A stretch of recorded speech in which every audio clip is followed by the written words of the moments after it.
समस्त को praise the Lord. काଣା आपण माने निजर मन के शांति रखबार के चाहछन तो 10टा काम करूँ। पहला काम होचे सकालू उठी कर सदाप्रभु ठारे कथा होन। 2 नंबर काम होचे छोट छोट विषय नहीं करी सदाप्रभु को धन्यवाद दौन। 3 नंबर काम होचे निज के आउ अन्य मान को क्षमा करवाटा शिखुन। 4 नंबर काम होचे परेशान हेले चुपचाप प्रभु ठाने बसुन।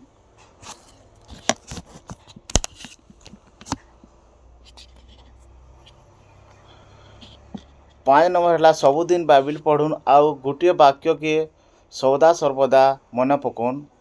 6 नंबर है दिन को गोटे थर प्रभु उपस्थिति रे मौन रहन।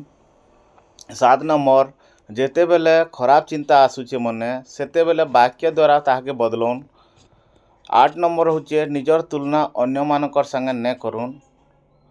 9 नंबर होचे अधिक भावबार अपेक्षा सदाप्रभु ठारे भरोसा रखुन। 10 नंबर होचे जदि डर लागुचे बोले रड़ी कर कहन जे प्रभु मोर संगे अछन बोली करी।